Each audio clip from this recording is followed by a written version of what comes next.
Okay, so we want to determine the smallest force P that must be applied to begin to move this 150-pound uniform crate. And we're given this coefficient of static friction between the crate and the floor. Okay, so as always, draw your free body diagram first. I drew mine off to the right here. So we have the force P coming from the man, the weight of the box, and the normal force and the friction force.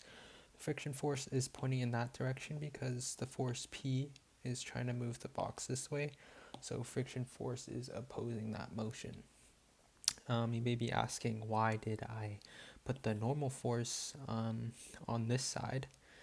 And that's all to do with the moment of the system. So if I placed my normal force over here and took the moment about that point, the moment created from the weight would move in this direction relative to this point, and the force P would also move in this direction relative to that point. So since they're both moving in that direction,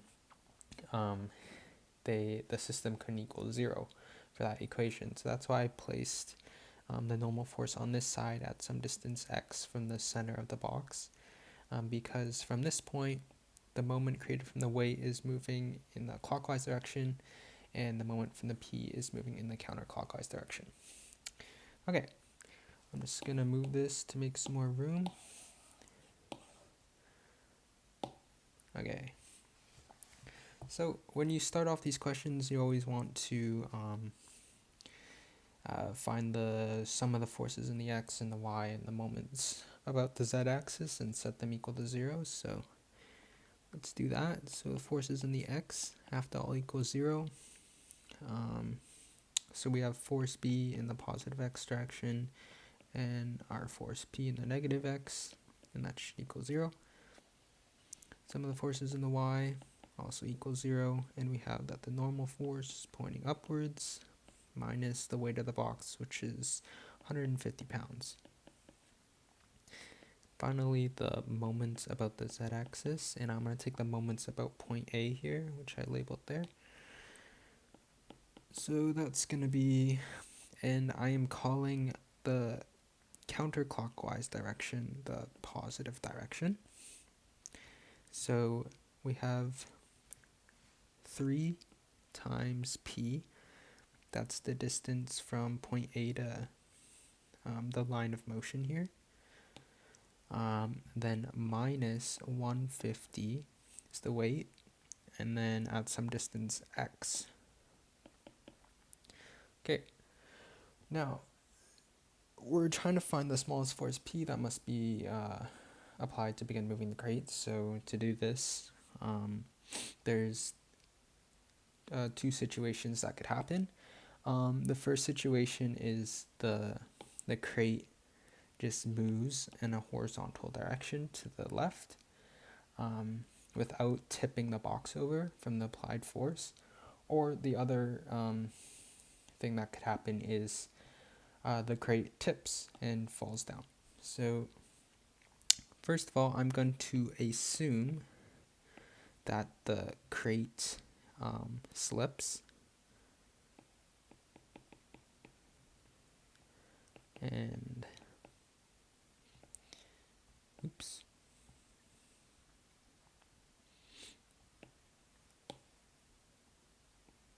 Okay, we're going to assume the crate slips, and the equation that we use for this is that FB of the box should be equal to U sub S N sub B. So we use this as equal to because it's reached its maximum value. And since we know U sub S and N sub B, we can find F sub B, which is just 0.5 times the weight of the box, because from this equation, NB should just be 150, which is the weight of the box. So 150, that equals 75 newtons. Nope, pounds. Okay, now to find force P from this first equation, pretty easy. Our FB should be equal to the force P applied, which is 75 pounds. Now, we have to check some restrictions to make sure that our assumption was correct. And the restriction we have to check is that our x value here has to be less than or equal to half the distance of the width of the box. So we have to check that x is less than or equal to 2 divided by 2, which is half of this distance, which should be 1. Okay, so using our p from earlier, we can plug it into our moment equation to find x, and we get that 3p is equal to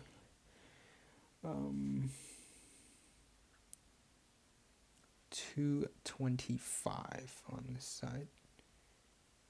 Is that right? No. 150 times. What am I doing?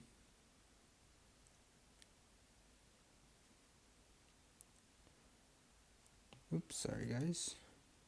3p is equal to 150x. Oh yeah, sorry.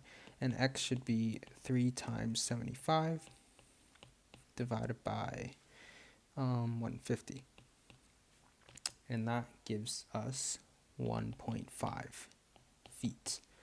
Okay, so is 1.5 feet less than or equal to 1? Obviously no. So our assumption was actually incorrect. So the other possibility, so what that means is that 75 is not our answer actually.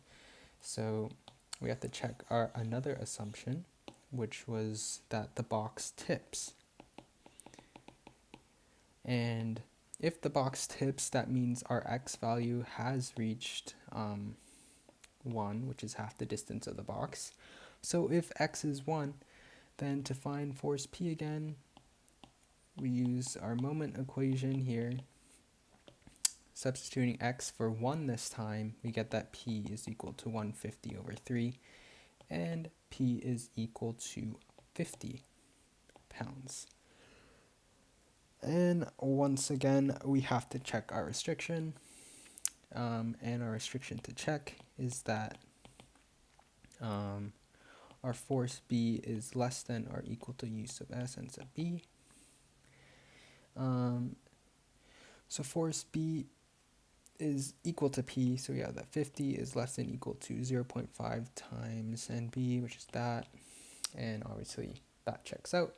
So our answer from all that is that P is equal to 50 pounds.